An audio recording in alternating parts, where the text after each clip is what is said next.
Donc, on avait vu dernièrement Ir, Harim, donc Ir, que c'est un nom qui ne porte pas la marque du féminin, pourtant c'est un nom féminin, et au pluriel, c'est avec la caractéristique du masculin pluriel, Harim, Ir, Harim. Et ici, on va voir qu'il y a un mot, un animal qui reprend tous les cas. Le mâle, le cheval, c'est sous. Donc, je rappelle, sa mère, vav, sa mère. Donc, les deux lettres sous, deux lettres sa mère avec un vav au milieu. Donc, un cheval, c'est sous. Mais un cheval, c'est le mâle. Mais la jument, on va dire sous ça.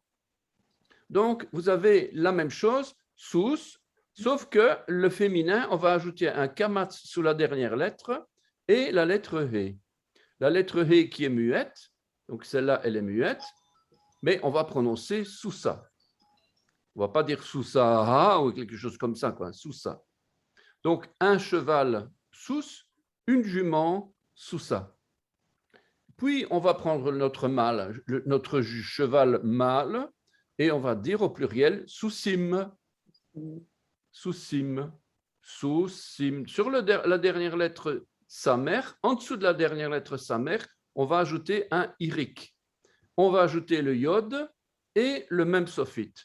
Donc, pour le pluriel masculin, il y a trois choses, le point, le yod et le même. Donc, je rappelle pour la jument deux choses, le kamatz et le he. Pour des chevaux, trois choses, le irik, le yod et le même, donc soussim. Puis maintenant, je reprends ma jument et je vais la mettre au pluriel. Des juments, 45 juments, 70 juments, 3, 4, 5 juments, on va dire sous-sot. Sous-sot.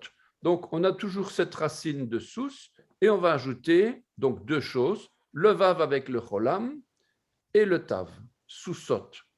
Donc, la terminaison en féminin pluriel.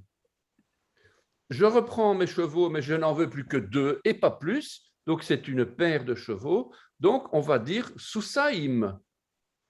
Soussaïm. Donc, toujours la même racine sous.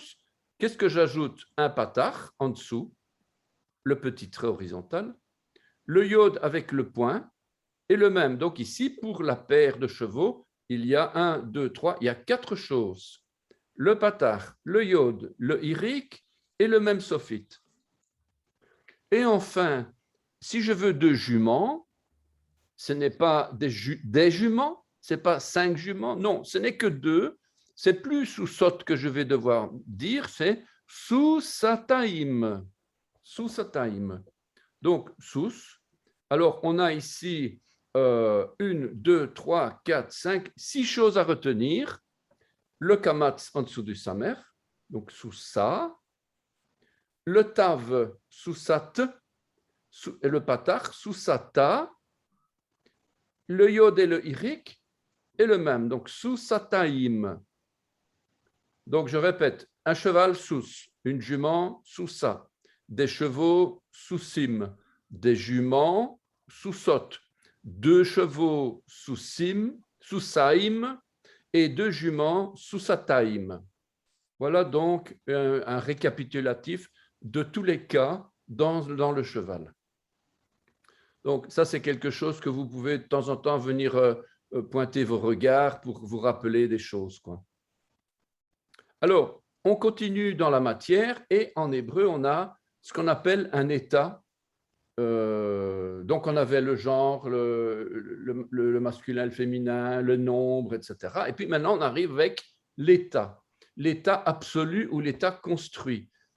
C'est quelque chose qu'on a en français, mais ça ne s'appelle pas état.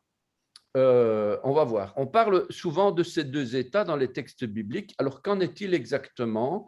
Il y a donc deux états. Un état absolu du mot, où ce mot est isolé. Puis, il y a un autre état qu'on appelle l'état construit, avec une modification du mot, lorsqu'il se trouve au sein d'une expression, une association de deux mots. Donc, un état construit, c'est toujours deux mots. Et on va retrouver entre les deux un petit trait. Alors, l'état construit pour l'info, smichut, c'est ce qu'on appelle, ça veut dire contiguïté. Autrement dit, vous arrêtez pas en fait. Contiguïté, ça veut dire continue. Il y a une contiguïté, il y a une suite entre le premier et le deuxième, on continue. D'ailleurs, un état construit, en général, c'est comme si c'était un seul et même mot, quoi. David Melech Israël, c'est David Melech Israël. Comme Melech Israël, c'est comme si c'était presque un seul mot, quoi. Alors, l'état construit, c'est tout simplement une association de deux termes. Le premier, c'est le sujet, David, Melech, Melech, et le deuxième, c'est le complément du nom qui le suit. Ici, Israël, vous allez me dire, mais ce n'est pas un complément. Si, parce que Israël, c'est ce pourquoi il est roi, l'autre, le David, là. S'il n'y avait pas d'Israël, il n'est roi de rien du tout. Donc, le Melech, il est Melech parce qu'il y a Israël. Donc, et c'est au niveau grammatical, c'est important de bien faire la différence entre David, roi en Israël. Si je dis David est roi en Israël, ce n'est pas un état construit. Il est roi, tout court, en Israël. Et Israël, alors, mais dans David, roi d'Israël, on connaît ça en français, c'est le complément déterminatif. Complément déterminatif, le de. On a vu qu'un nom en hébreu est déterminé par sa manière d'être, soit défini, soit indéfini. Vous vous souvenez qu'on a un article, soit le, la, les, soit on, un. Mais en hébreu, il n'y a pas de un, c'est indéfini, quoi, indéterminé. Soit aussi, on détermine suivant son état, absolu ou construit. L'état construit est utilisé pour signifier, pour expliquer ou pour décrire une relation génitivale. Génitivale, c'est le complément déterminatif, donc ce qui se connecte comme ça. En fait, le complément déterminatif, avec notre deux en français, c'est un ensemble de deux noms dont le second détermine et précise le premier. C'est pour ça qu'on dit complément déterminatif. Il détermine le premier. Alors, cet exemple du roi d'Israël peut être comparé avec l'expression David est roi en Israël, qui est un état absolu. Ici, il n'y a aucun lien particulier entre Israël et le roi. C'est tout simplement, Israël, c'est un lieu géographique. Voilà, c'est un pays et c'est tout. David, il est roi en Israël. Par contre, si on dit David est le roi d'Israël, c'est un état construit et il donne de l'importance prépondérante au complément déterminatif Israël. J'espère que vous me suivez. Donc, c'est hyper classique, ces choses-là. On en trouve à tous les coins de la Torah, quoi. Partout, partout, partout. Israël, sans lesquels David ne serait pas roi. Donc, dans l'état construit, le complément donne littéralement tout son sens au sujet. Rien n'empêche de penser que si David est roi en Israël, il pourrait bien y avoir d'autres rois dans la région. Israël, c'est l'ensemble de toute la nation, mais il y a plusieurs régions et à l'époque, il y avait des rois, il y avait plusieurs rois. À Sodome, il y avait 10 rois autour, 10 rois, quoi. Donc, ce n'était pas rien que le roi de toute la nation, quoi. C'était des chefs de tribus, voilà, quoi. Donc, on comprend mieux à ce moment-là que chaque gouvernant, chacun gouverne son propre peuple, comme c'était le cas dans les guerres menées entre les dizaines de rois en Genèse 14. Alors, les rois de la terre, Malché Eretz. Donc, on est ici, Malché Eretz. Malach, le roi, Melech, le roi, les rois, Malché Eretz. Alors, la terminaison plurielle malachim, elle n'est pas là puisque c'est justement un état construit. Si on avait les rois en Israël, ben, on aurait peut-être dit melachim be Israël, par exemple. Le sol d'Israël, Adamat, Adamat, Israël. Adamat, il y a un tav ici, je ne sais pas si vous le voyez, donc Adama, et puis il y a un tav. Il y a un tav ici qui fait complément déterminatif. Le tav ici fait complément déterminatif. C'est comme si je disais le royaume des cieux, Malchut à Elohim, Malchut à Shamaim, pardon, Malchut à Shamaim, le royaume des cieux. Donc, voilà. Donc, Malchut, c'est Melacha, c'est le royaume, mais Malchut, avec le tav, c'est deux. Et ici, la reine, un autre mot, la reine se dit Amalka, Amalka, la reine. Et Malka, c'est la forme absolue, mais l'expression la reine de Saba, on va dire Malkat Sheva. Malkat, donc vous l'avez ici, Malkat Sheva, dans laquelle Malkat est la forme d'état construit. Donc, on va voir déjà une première chose, c'est le Tav, qui est un petit 2, on va dire, et un petit trait horizontal qui se trouve au-dessus. Ce n'est pas un trait d'union. Hein. Souvent, on mélange, on copie, parce que moi, je fais souvent cette erreur-là. Je fais un copier-coller de la Bible Sepharim ou un copier-coller de la Bible Meshon Mamre sur Internet. Et qu'est-ce qui vient apparaître là? Un petit trait d'union. Et puis, on m'a déjà fait la remarque, mais attends, il n'y a pas de trait d'union là dans l'hébreu. C'est un mapek. D'ailleurs, on va voir tout de suite le nom. Je me trompe parfois dans l'intitulé. Ben, c'est au-dessus qu'il n'est pas en dessous. Donc, dans laquelle Malkat est la forme d'état construit. L'article s'écrit uniquement avec un état absolu et jamais avec un état construit. Dans ce cas construit, l'article se met devant le mot qui suit. Exemple, les rois des nations, Malché Agoïm.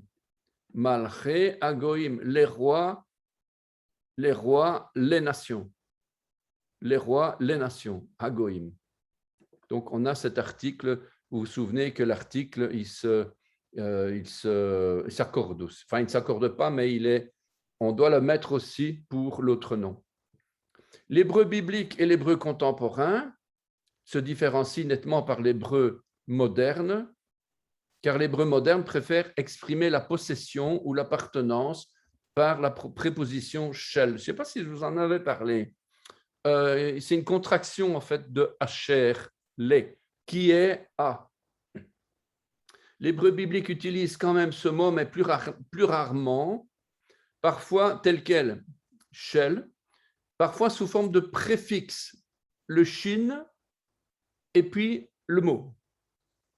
Pour le relatif Asher, c'est un pronom relatif qui, parce que, quand, duquel, on va y arriver encore parce que c'est quelque chose qui revient souvent dans les textes. Le voilà ici, en tant que pronom relatif, c'est lequel, qui, ce que, etc. Il y a plusieurs sens, hein, en tant que conjonction adverbe, que, quand, puisque, afin, parce que, etc. Et l'usage de l'état construit tend aussi à se réduire à des expressions figées telles que des mots composés, des titres ou des noms propres. Par exemple, la mère de l'enfant. La mère de l'enfant, l'hébreu biblique utilisera l'état construit.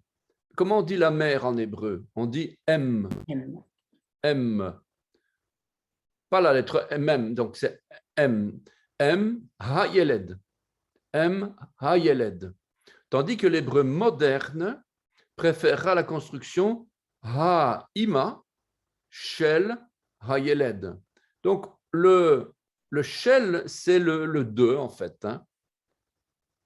Et d'ailleurs, ça se conjugue. Hein. Sheli, shelcha, shelach, shelanu, shelachem, shelachen, shelahem, shelahen, etc. Donc, ça se conjugue, quoi.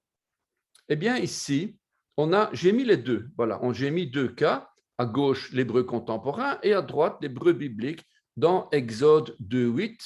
Donc, on a ici Et, M, A, Ya, Led. Donc, Et, Hem, Ha, Yeled. Ha, Yeled, mais bon, ils disent Yeled, mais en fait, ils ont mis un kamas, donc c'est Yeled normalement. Hein. Donc, on a ici et, donc c'est un complément d'objet direct. Et, hem, la mère, l'enfant. L'article he, ici, c'est comme si je disais de l'enfant, quoi.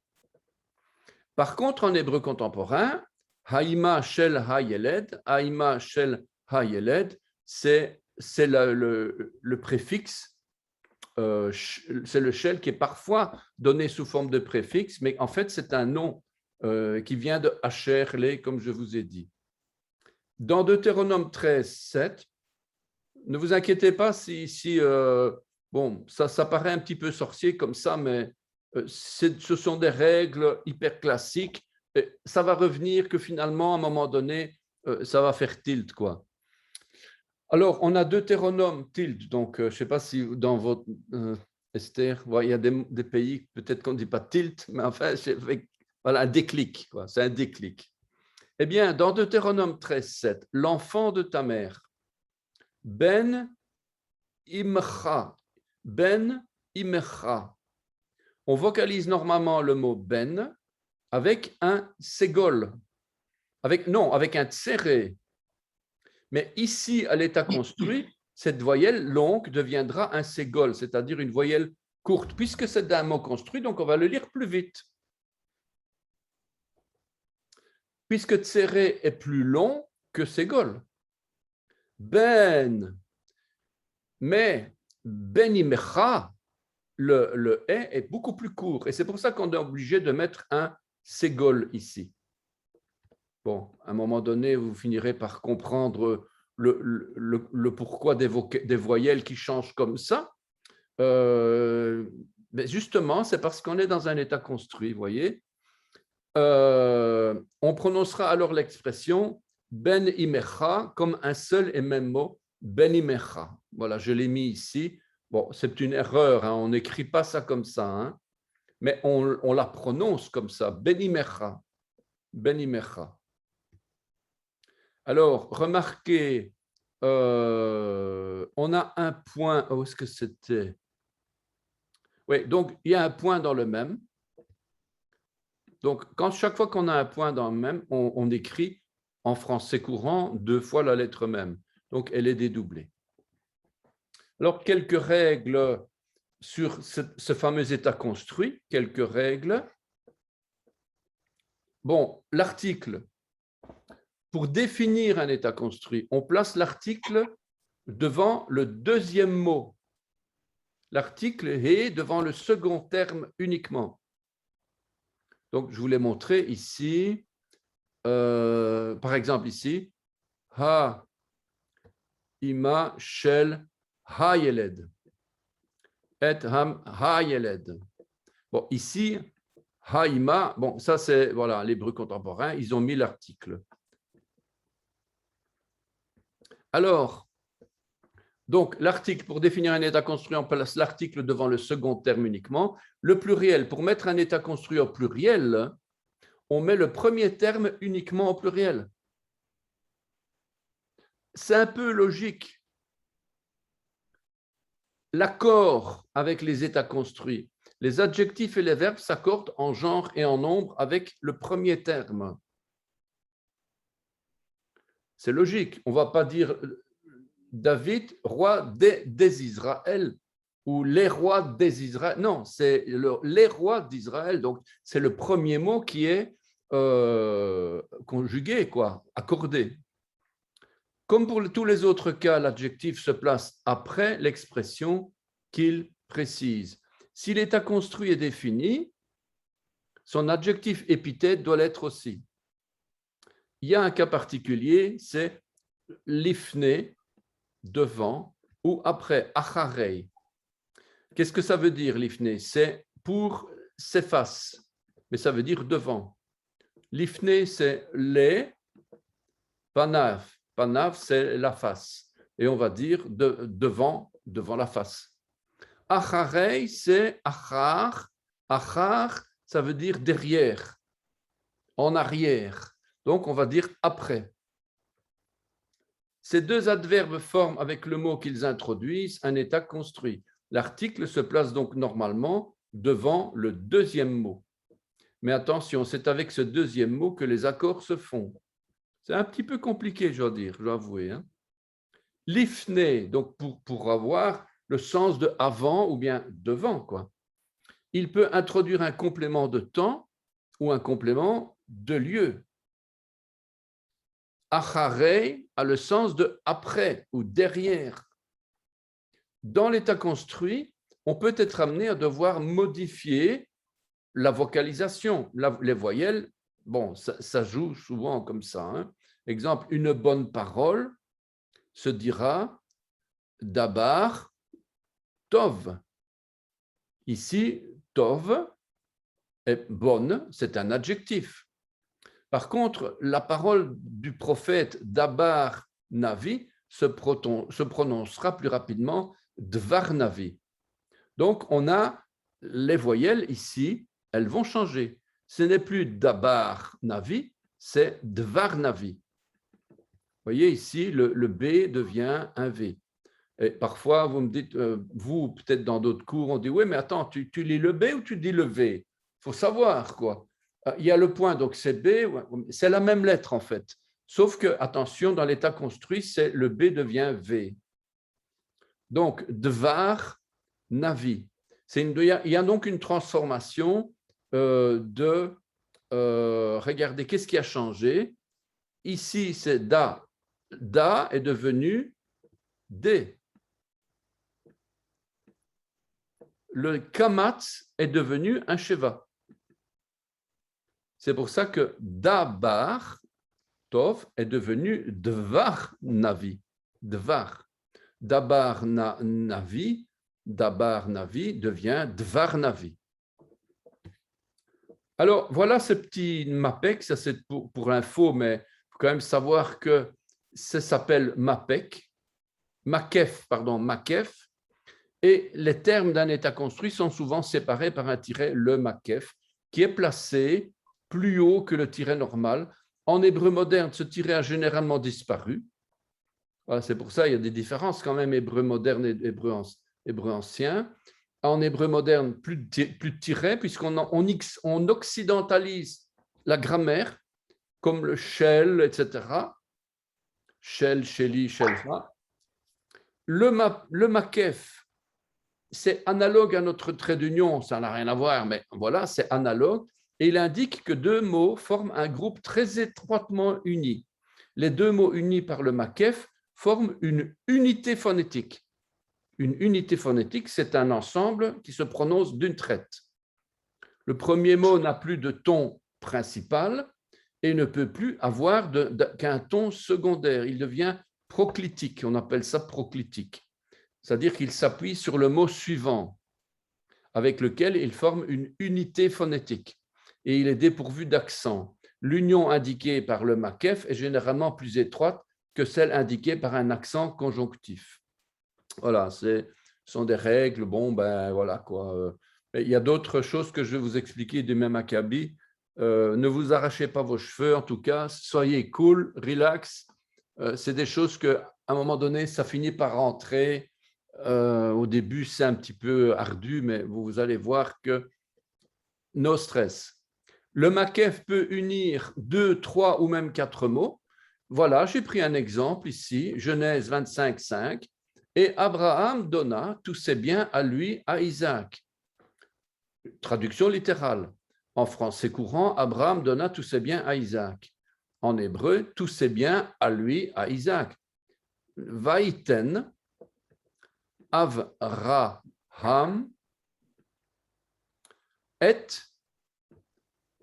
kol, asher, lo. Voilà. Et kol asher lo, un mot. Et kol asher lo. Donc, un état construit double, triple. Et kol asher lo, le itzchak. Le itzchak. Je ne sais pas si je vous avais parlé de ça, en fait. On arrivera à un moment donné à regarder dans les psaumes, on va regarder les versets, les mots les uns après les autres, et on va s'apercevoir dans le psaume 2 que l'Éternel se rit des moqueurs, il se rit, il se moque d'eux. Et il se moque, mais de manière méchante. Pourquoi? Parce que au niveau hébraïque, le mot ce rire, dans Psaume 2, c'est sachak. Sachak, c'est la racine sachak. Et puis, lorsque Abraham, Dieu lui promet un fils, et il dit, voilà, il dit à Sarah, les anges, ils viennent annoncer la nouvelle à Sarah, sa femme, il dit, voilà, elle a déjà je ne sais plus quel âge, et il dit, voilà, tu vas avoir un enfant. Et elle rit. Elle rit, mais c'est plus pour se moquer, elle rit parce que c'est ridicule. Allez, toi, t'as quel âge? Toi, tu vas encore avoir un enfant à cet âge-là?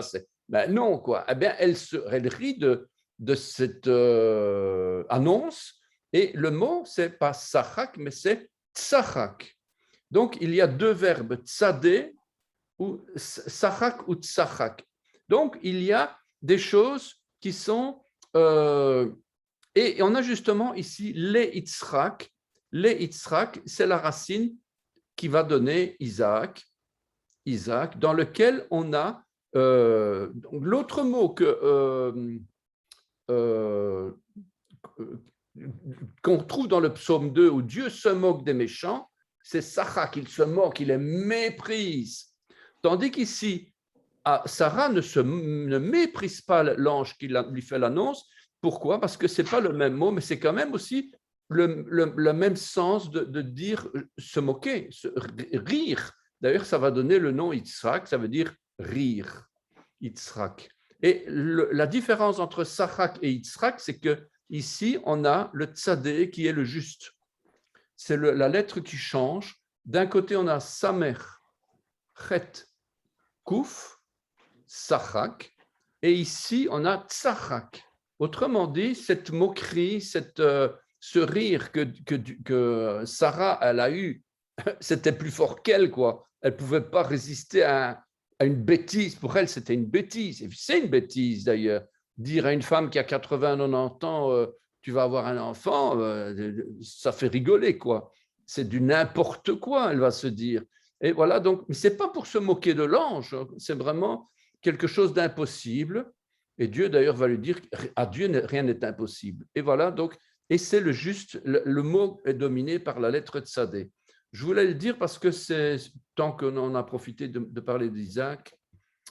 Voilà, donc, alors, l'emploi du makef n'a pas de règle bien fixe, même s'il est très fréquent. Regardez bien plusieurs cas. On l'emploie avec des monosyllabes.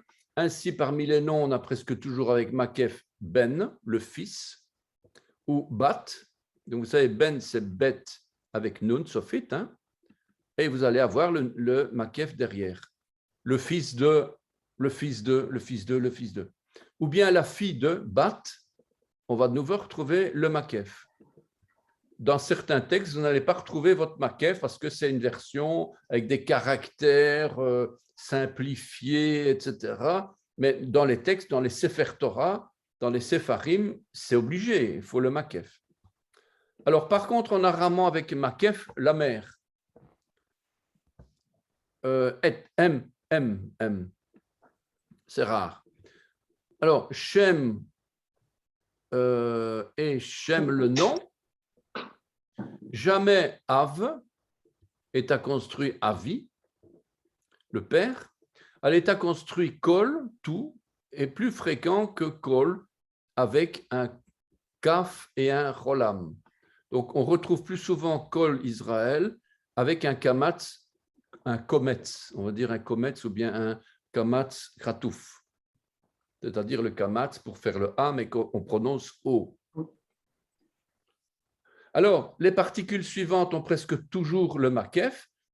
Retenez cette page-là. Franchement, il faut même à la limite photocopie, mettre dans sa Bible, parce que al, c'est une négation ne. El, c'est en direction de, vers. Im, si. Min, de. Pen, de peur que. Ad, jusque. Ad olam, jusqu'à l'éternité. Ad olam. Al, au-dessus de, sur. Al, c'est une autorité spirituelle. Quand on a Al, par exemple, on est on veut combattre les ennemis, on va dire al et puis les ennemis. Al olvei, donc sur les ennemis, plus fort que les ennemis. Donc c'est une autorité. Et on a encore im avec. Im avec. Donc on a un im avec un aleph qui veut dire si, et on a un im avec un ayin qui veut dire avec. Voilà, donc vous avez ici quelques règles, quelques mots. Faut garder ça en mémoire, mais je veux dire garder le document pour venir de temps en temps puiser des infos dans ce document. Je crois que... Ah non, ce n'est pas fini. Qu'est-ce que j'avais dit ici? Makef de l'araméen. Ah oui, c'est le nom du Makef en fait. Pourquoi est-ce qu'on appelle ça Makef? Parce que ça veut dire entourant. Donc le petit trait là, hein, le petit trait, ça se dit Makef, ça vient de Nekaf et ça veut dire entourant. Et ici, on entend généralement unissant, c'est-à-dire qui unit. Et le premier mot est qualifié de zariz, rapide, qui se hâte. C'est voilà, c'est ce qu'on retrouve dans les revues de Massoret. Alors, qu'est-ce qu'on a encore ici? Vous savez, Aleph Tav, cette fameuse particule du complément d'objet direct qu'on retrouve dans Bereshit. Les deux particules Aleph Tav sont dans un cas une préposition avec, qui signale l'accompagnement. Et dans un autre cas, c'est l'exposant de l'accusatif. En français, on ne sait pas traduire ça. Comme dans Bereshit, se trouve souvent avec makef, et souvent sans makef, et. Alors, la particule na, vous avez peut-être déjà vu ça, quand Moïse il dit s'il te plaît, Seigneur, ou Abraham, s'il te plaît, Seigneur, ou David, s'il te plaît, ne fais pas que je perde mon fils, Seigneur, na. Alors on dit na. C'est pas pour dire en français na, non, ici c'est le contraire, c'est na, s'il te plaît. Et c'est nun, aleph. Et c'est presque toujours précédé du makef. Et donc, ça rend le mot précédent proclictique. C'est un mot qu'on ne connaît pas souvent. Hein. Exemple, Lamentation 1.18, Shemeu na. Vous savez, Shema Israël, écoute Israël. Eh bien, ici, à la deuxième personne, Shemeu na. Écoutez donc, s'il vous plaît. Écoutez, s'il vous plaît. Shemeu na. Alors, comme on l'a vu dans la transformation de la voyelle tséré en ségol, le mot qui précède le makef, devenant proclictique, tend à avoir une vocalisation plus brève. Shem, donc le nom, Shem, état absolu et construit. Kol, état absolu et construit, deviennent Kol avec un mafpek. Mafek, je ne sais jamais le nom, ce truc-là. Shem avec toujours le même petit trait. D'autres cas comme l'infinitif ketol devient ketal. Ktol devient ketal. On verra les conjugaisons plus tard. Pour l'instant, vous ne devez pas retenir ces choses-là parce qu'on va quand même y revenir. Yad, la main, yad. Vous savez que yad, c'est la lettre yod, mais le mot main, c'est yod dalet, avec un kamatz. Et cette lettre, et ce mot se dit yad. Eh bien, yad va devenir la main de quelque chose. Donc, on va avoir le petit trait. Ma, comment? Quoi? Ma, on va avoir un kamatz. Si le quoi est tout seul, on va avoir ma avec un kamatz et un et, c'est tout. Mais quoi faire, que dire, etc. On va avoir ma avec le petit trait et le kamatz va devenir patar. Donc, il y a un changement de voyelle. Ouais, c'est un peu spécial tout ça. Hein. Et puis, un autre cas, je pense qu'on arrive tout doucement au bout de ce document. Oui, c'est bien ça. Le mot yam, la mer, yam, donc yod même. Yama, yamim. Particularité remarquable, le kametz se maintient dans Yam, par exemple, Yam Kinneret, la mer de Génézaret, Yam Kinneret, sauf dans Yam Souf, la mer des roseaux, Yam Souf. Là, on a un kamatz qui devient un patach. Vous voyez, donc, ce n'est pas des choses qu'on va devoir quand même pas. Enfin, ce n'est pas à nous à écrire la Bible, donc ce n'est pas à nous à savoir est-ce qu'on va devoir mettre un kamatz maintenant ou un patach. Non, on le lit et voilà, c'est tout. Et enfin, pour terminer, remarque, un nom à l'état absolu peut être suivi du makef, lehak, lechak, lecha, lechak, lecha. Ou bien ici, guerre, yatom, yatom, ve almana, l'étranger, l'orphelin et la veuve. Deutéronome 27, 19. Et de même, on peut aussi avoir l'infinitif absolu, haker panim, haker panim. Voilà quelques cas. Vous avez chaque fois les versets. Lorsque vous voudrez réécouter la vidéo, il faudra revérifier les passages quand vous aurez un peu plus de compréhension et de connaissance de cette matière. Voilà donc, ça c'est une première matière concernant les makef. On va avoir plus tard un autre document qui va s'intituler les lettres utilitaires. Des lettres utilitaires dans lesquelles on a des négations, des destinations, le même, le nun, le lamed, etc. Il y a plusieurs sens de ces lettres utilitaires et à chaque fois avec des exemples. Ici, je n'ai pas donné assez d'exemples parce qu'on va quand même retrouver ces makef dans le cours suivant. Voilà donc une première chose. Et maintenant, on est 20h08, donc un petit 20 minutes pour commencer à parcourir l'autre document, c'est-à-dire les noms de la Bible. Les noms de la Bible, parce qu'il faut quand même savoir où est-ce qu'il est ce document. Je dois le... Voilà. Introduction au Tanakh. C'est un document qui appartient à Daniel Stein. Il m'a donné 2-3 documents comme ça, super intéressants. Vous connaissez peut-être Daniel Stein. Si vous ne le connaissez pas, c'est un enseignant qui vient de temps en temps à l'Assemblée chez nous. Il est en France, à Lille. Il donne des cours d'hébreu et il fait pas mal d'enseignements sur YouTube aussi, des enseignements très intéressants. Alors, vous savez que notre Bible, elle est composée donc de l'Ancien Testament, du Nouveau Testament, et que cet Ancien Testament se dit en hébreu Tanakh. Tanakh. Alors pourquoi Tanakh? Parce que vous avez 3 parties, la Torah, le Pentateuque, les Nevi'im, les prophètes, et les Ketuvim, les écrits. Alors, le canon hébraïque a débuté au 5e siècle avant Yeshua et a été validé définitivement au 2e siècle après Yeshua par les sages de Yavne, un petit bourg près de Tel Aviv. Le critère de sélection des textes fut de ne prendre que les textes en hébreu en écartant ceux écrits en grec.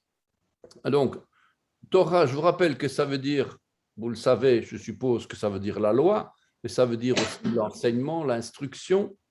La loi, ce n'est pas le mot le plus important. Le plus important, c'est que Torah veut dire enseigner, instruire. Cette Torah, elle comporte 5 livres, Genèse, Exode, Lévitique, Nombre, Deutéronome. Parfois, on utilise Torah pour désigner l'Ancien Testament. Hein. Ce n'est pas tout à fait correct. Hein.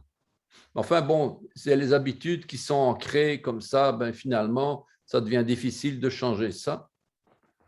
Ensuite, on a les Nevi'im, donc vous avez Navi, on a vu Navi, Abraham le prophète ou Navi, eh bien au pluriel c'est Nevi'im, les prophètes. On a les Rishonim, les antérieurs, les Acharonim, on a vu ce mot Achar, derrière, postérieur, Acharonim, les postérieurs.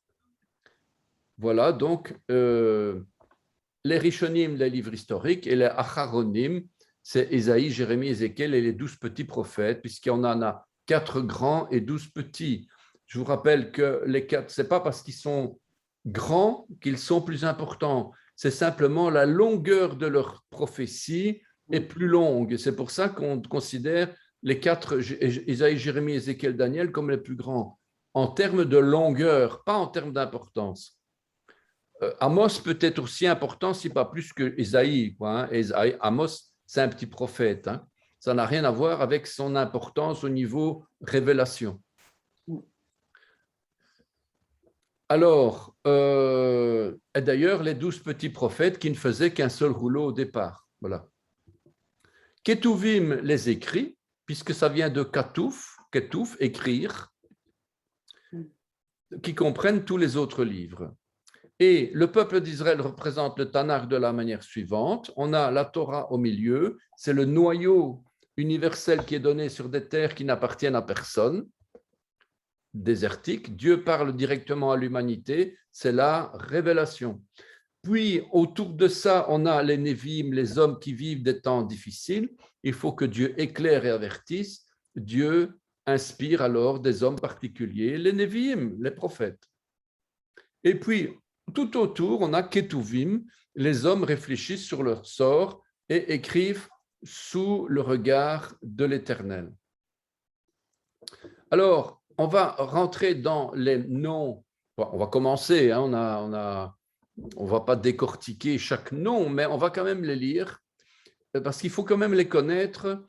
Ceci étant dit, n'oublions pas qu'il est écrit, toute écriture est inspirée de Dieu et utile pour enseigner, pour convaincre, pour corriger, pour instruire. 2 Timothée 3,16. Donc, Jean 3,16, 2 Timothée 3,16, c'est un peu une méthode pour retenir que tout est envoyé par Dieu, tout est donné par Dieu, tout ce qui est écrit vient de Dieu. Alors, avant de rentrer dans les textes, Matthieu 22, 37, 40 nous dit « Tu aimeras Adonai, le Seigneur, ton Dieu, de tout ton cœur, de toute ton âme, de toute ta pensée. Tu aimeras ton prochain comme toi-même. » De ces 2 commandements dépendent toute la loi, toute la Torah et les Nevi'im, tous les prophètes. Et ici, Daniel Stein, il explique quelque chose d'intéressant avec le nom de Moshe. Moïse, donc, s'écrit comment? Avec Mem, Shin, He. Mem, avec un Cholam, Mo. Il n'y a pas de Vav. C'est le point qui n'est pas visible. Le She, voilà, Moshe, qui veut dire tiré de ou fils de en égyptien. Ces 3 lettres révèlent la structure des Écritures. On a la première lettre même qui est la 13e lettre de l'alphabet. Il y a 13 livres dans les écrits. La lettre Shin ou la lettre Sin, c'est la même, hein, que ce soit Shin ou Sin, c'est la même lettre, c'est la 21e lettre. Et il y a 21 livres dans les prophètes. La lettre He, c'est la 5e lettre de l'alphabet. Et comme il y a 5 livres dans la Torah, 5 livres dans le Pentateuque. Ensuite, vous savez, je pense que vous le savez maintenant que la lettre même, c'est un préfixe qui va signifier de, en provenance de. C'est comme Mizmor, les psaumes de David, Mizmor le David, Mizamar, qui provient de l'élagage, qui provient du chant. Donc 2 choses, le chant et élagage, louange et élagage. Quand on loue le Seigneur, on est élagué, on est taillé, hein, comme des sarments qui sont taillés, voilà, et bien, qui provient de. Eh bien, la lettre même signifie de. Puis les suivantes, Moshe, c'est la lettre Sin et la lettre He, qui veut dire l'agneau. Enfin, quand on retourne les lettres, Moshe, quand on les retourne à l'envers, c'est un jeu auquel s'adonnent souvent les Juifs. On retourne les lettres et Moshe devient Hachem. Hachem qui veut dire le nom et qui est le nom de Dieu que les Juifs, les rabbins prononcent. Et ils ne disent pas l'Éternel, ils ne disent pas Dieu, Ils disent tout simplement Hachem. Or, c'est Moïse justement qui a révélé le nom imprononçable Yod, He, Vav, He. Voilà, c'est simplement une petite introduction comme ça. Et voilà donc ces fameux livres de l'Ancienne Alliance. Donc, on a d'abord la Torah. La Torah, donc, vous savez, Pentateuque, dans lesquels on a la Genèse, l'Exode, Lévitique, Nombre, Deutéronome. Genèse, Bereshit. Donc, Bereshit, Bereshit. L'Exode, on ne dit pas Exode, on dit les noms, parce que c'est un livre dans lequel comment est-ce que je vais dire, on identifie le peuple. On identifie le peuple. L'Exode, le fait qu'ils ont quitté l'Égypte, etc. Oui, d'accord. D'ailleurs, les rabbins, ils disent que la traduction protestante de Exode est parfois plus intéressante que le mot Shemot. C'est eux qui disent ça. Hein. Ils disent même que le mot Exode est plus intéressant parce qu'il révèle l'histoire du peuple qui a quitté l'Égypte, du péché. Enfin, ça, c'est nous qui disons ça. Donc, Shemot, mais en tout cas, le nom de l'Exode, c'est en fait les noms, Shemot. Donc, on a Shemot, voilà. Le Lévitique, qu'est-ce que ça veut dire Lévitique? Ben, ça veut dire appeler. Et il appela. Vaïkra. Vaïkra, et il appela. Vous savez que le appeler, c'est ikra, plutôt non, kara. Ça, c'est la racine kara du verbe appeler. En plus, on a un yod qui vient devant. Le yod, quand vous avez un yod qui vient devant la racine, c'est d'un futur. Donc, on devrait dire ici, il appellera.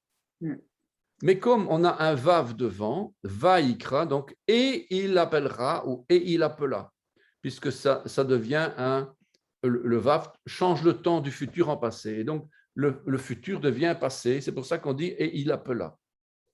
Un peu compliqué pour l'instant de vous expliquer cette chose parce que c'est de la grammaire déjà lointaine. Hein. On n'y est pas encore là. Hein. Ensuite, on a les nombres. Les nombres, c'est pourquoi est-ce qu'on ne dit pas les nombres? Ben parce qu'on dit au désert.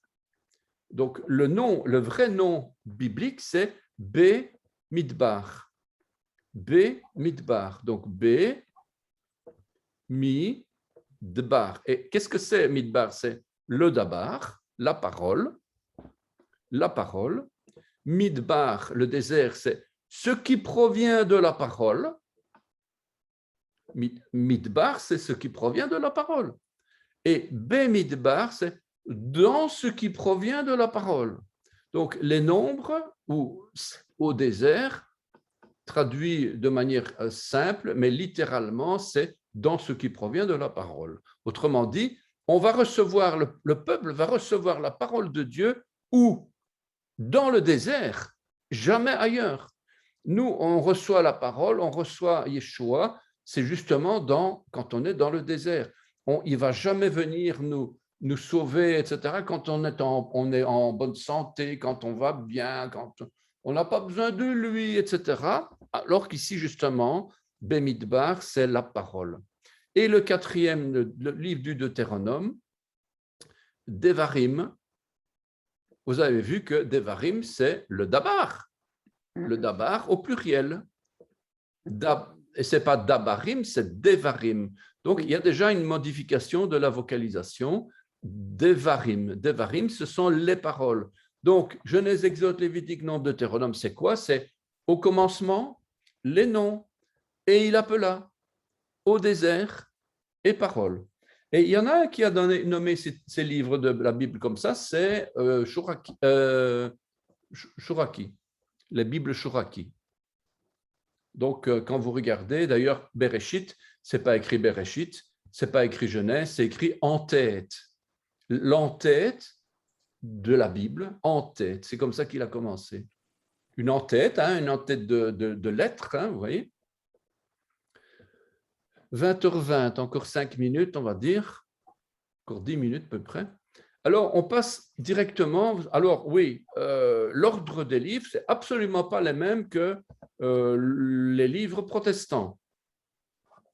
Absolument pas le même. Les Bibles hébraïques, c'est classé de manière tout à fait différente. Alors, Nevi'im Rishonim. Nevi'im, donc prophète, Rishonim, dans les chiffres, parce qu'on va à un moment donné rentrer dans les chiffres, on va calculer, on va apprendre comment est-ce qu'on compte en hébreu. Eh bien, on va dire que le premier, c'est Rishon. Rishonim, ce sont les premiers. Rishonim, c'est le pluriel de Rishon, qui veut dire le premier.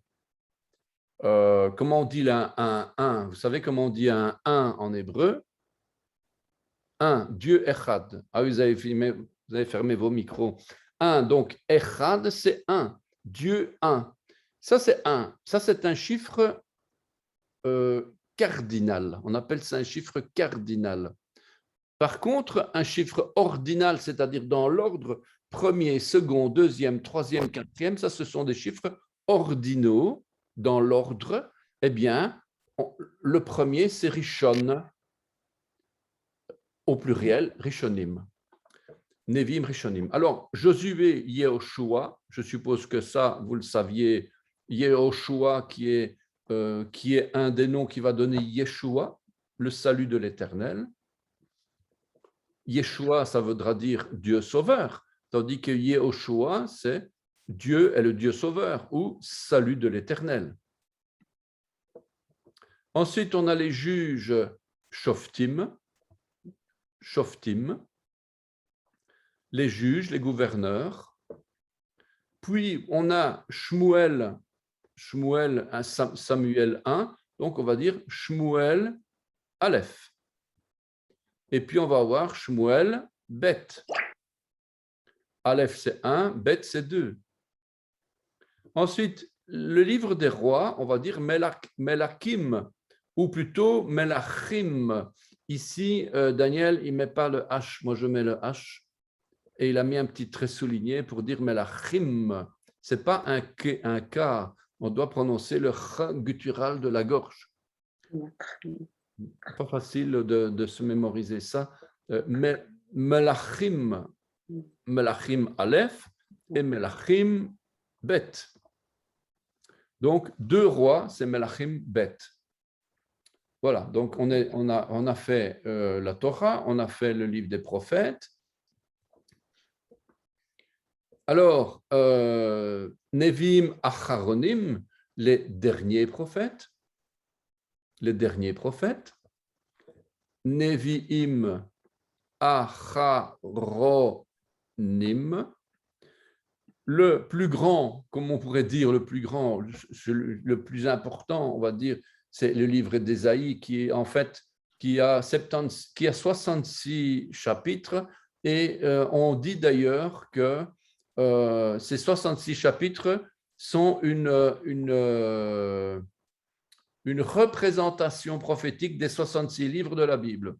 Le premier chapitre, c'est ce qu'on dit, que le premier livre d'Ésaïe correspondrait à la Genèse, que le deuxième livre d'Ésaïe correspondrait à l'Exode, et ainsi de suite jusqu'à l'Apocalypse.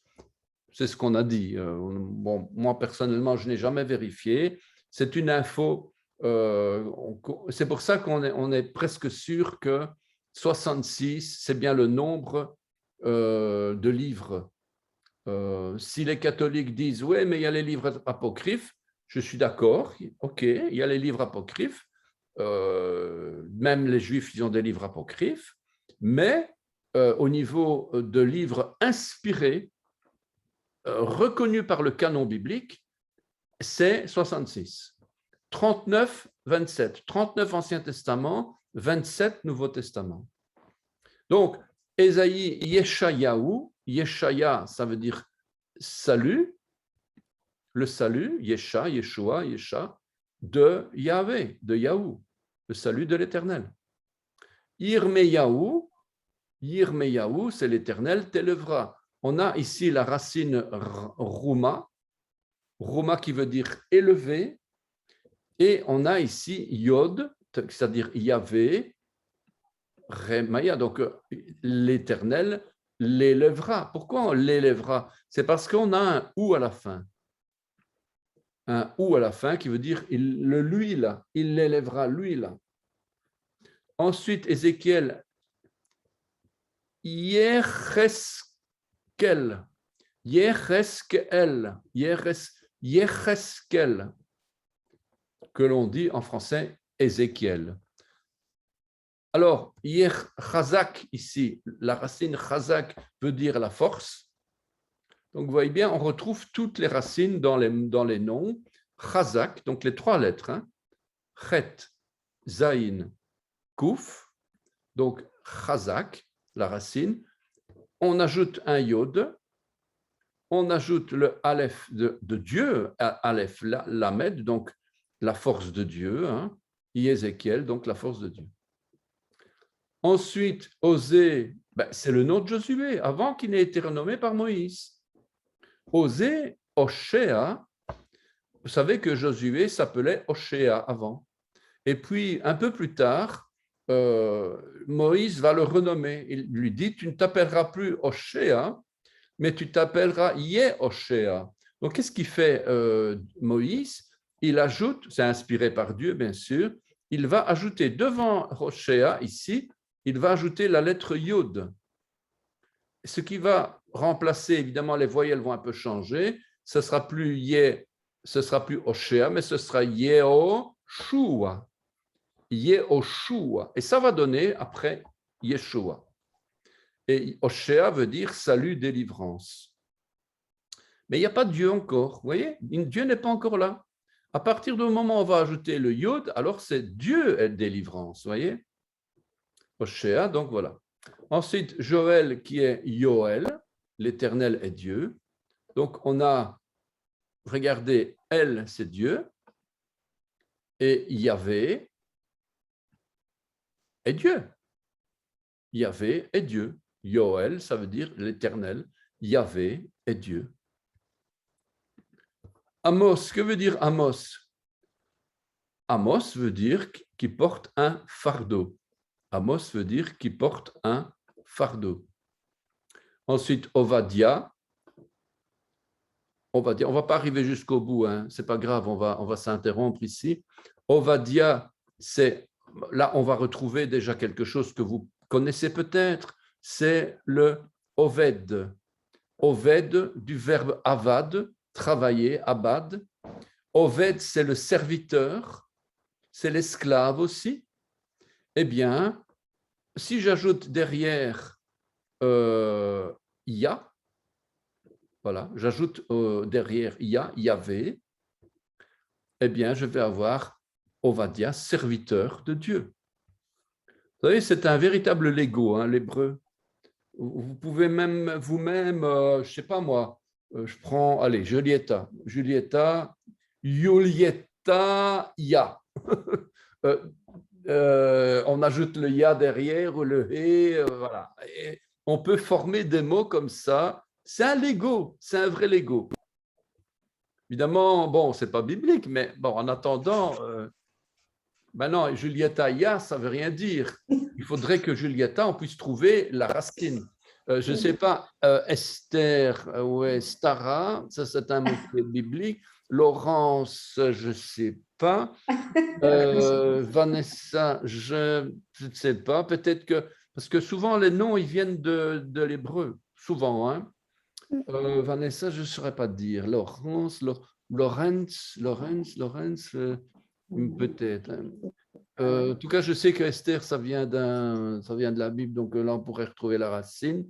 Et on pourrait, voilà, Esther, Ya. Voilà, et voilà. Esther, le mot, par exemple, ça veut dire étoile, je ne sais pas, étoile de Dieu, voilà. À vérifier, hein, je suis en train de dire des bêtises. Là. Aussi, hein. Il y a écrit trésor aussi, il faut dire tout. Hein. Trésor de Dieu. Wow. Trésor de Dieu. Amen. Alléluia. Amen. Donc, c'est vraiment un mécano. Donc, quand vous avez compris l'histoire, finalement, vous arrêtez de stresser parce que vous voyez bien que le mécano, il n'y a qu'à ajouter des pièces rapportées une fois à droite, une fois à gauche. Ah, le yod, ça veut dire ça. Le même, ah oui, le même, ça veut dire qu'il vient de. Ah, le lamet, ah oui, le lamet, ça veut dire en direction de. Voilà, le noun, ça veut dire quelque chose. Le chet, c'est le péché. Le tzadé, le juste. Ah, Tsefania, caché par l'Éternel. Tsefania, voilà. Tsafan. Tsafan, ça veut dire caché. Voilà. Mais je suis avadien. Yona, Jonas. Jonas, vous savez peut-être vous ne savez pas, pourquoi Jésus est devenu Yeshua pourquoi Yeshua est devenu Jésus, Jesus, pourquoi est-ce que Yeshua n'est pas devenu Jisua, quelque chose du style. C'est parce que le Yeshua, le Aïn qui est à la fin de Yeshua, est devenu par le biais du grec, parce que le Aïn est une lettre imprononçable, intraduisible en grec, ça a donné les ous. Et chaque fois que vous trouvez un S, c'est parce que justement, le A ici est imprononçable, intraduisible vers le grec, et ça donne justement le S. Mais normalement, c'est Yona avec un He, donc c'est Yona. Mika, Micha, qui est semblable à l'Éternel. Mi kamoha Adonai, parce qu'en fait, ça vient ici d'une expression mi kamoha Adonai, mi kamoha, qui est semblable kamoha à Dieu, à Adonai, mi kamoha Adonai. Et c'est Mika qui est semblable à l'Éternel. Nahum, la consolation, Nahum, qui est la même racine que Noé, Noach. Vous savez que Noé, c'est Noach, avec un chet à la fin. Noach. C'est la même racine que Nahum. Chavakouk.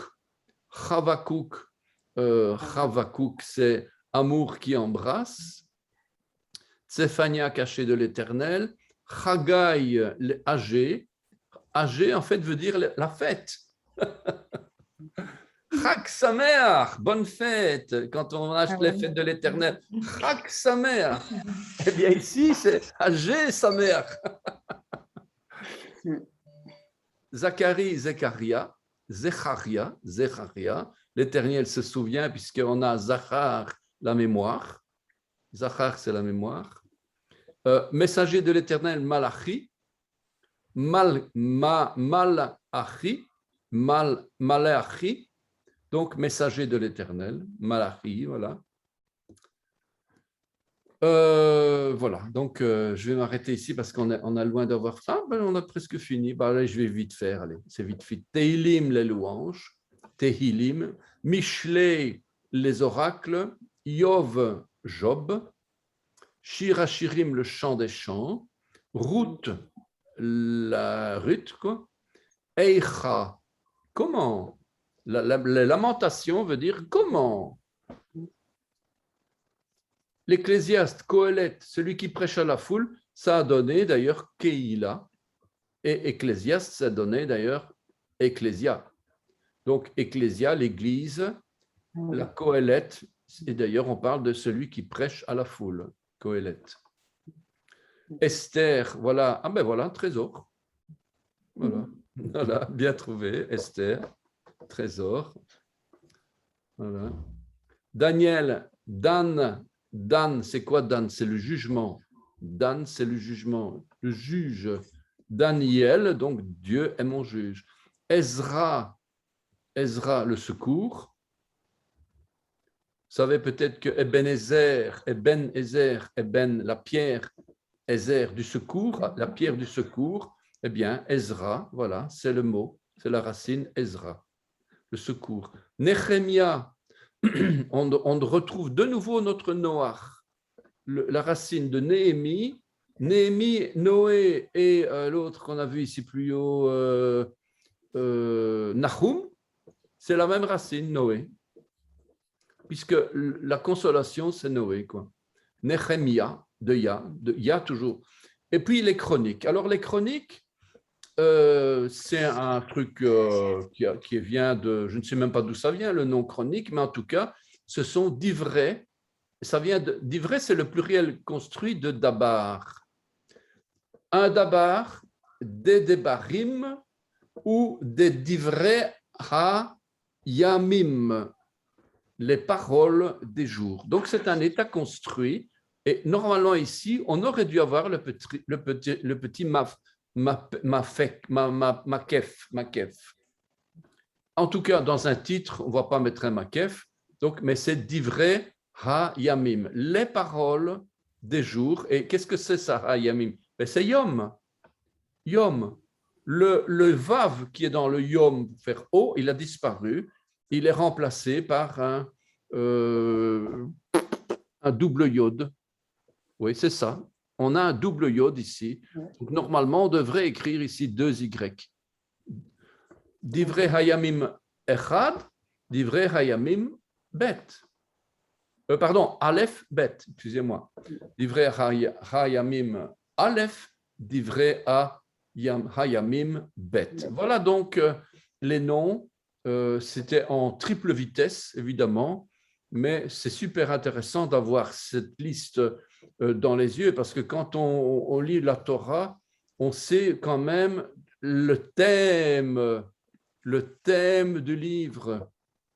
Dans quel thème Amos, quand il écrit, c'est parce que Dieu est en train de lui faire porter le fardeau des âmes. Ovadia Abdias, c'est le service pour Dieu. Jonas, la colombe, il a été considéré comme une colombe, mais à un moment donné, il n'a pas voulu. Et puis par après, il a quand même été la colombe de la paix. Il a quand même été la colombe de la paix parce que Dieu l'a un petit peu poussé. En parenthèse, j'ai écouté Jacques Collant, qui est un prédicateur de l'hébreu, et il a fait une petite étude dimanche passé dans une église, et il parlait de l'obéissance, et il disait, est-ce que vous obéissez sous la contrainte ou est-ce que vous obéissez par amour pour Dieu?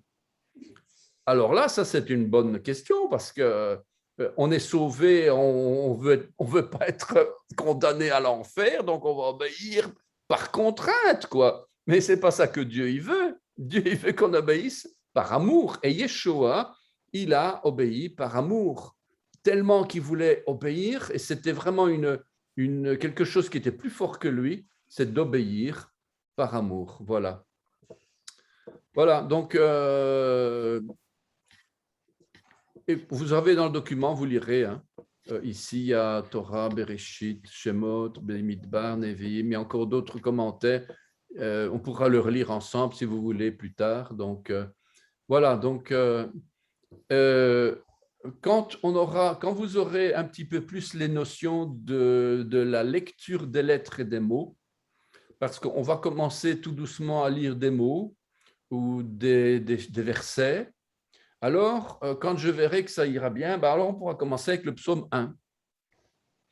Et vous allez voir combien c'est intéressant. Ce n'est pas uniquement comme une traduction bête du français vers l'hébreu. On a vraiment un aspect complètement prophétique qui est derrière, extrêmement passionnant et intéressant.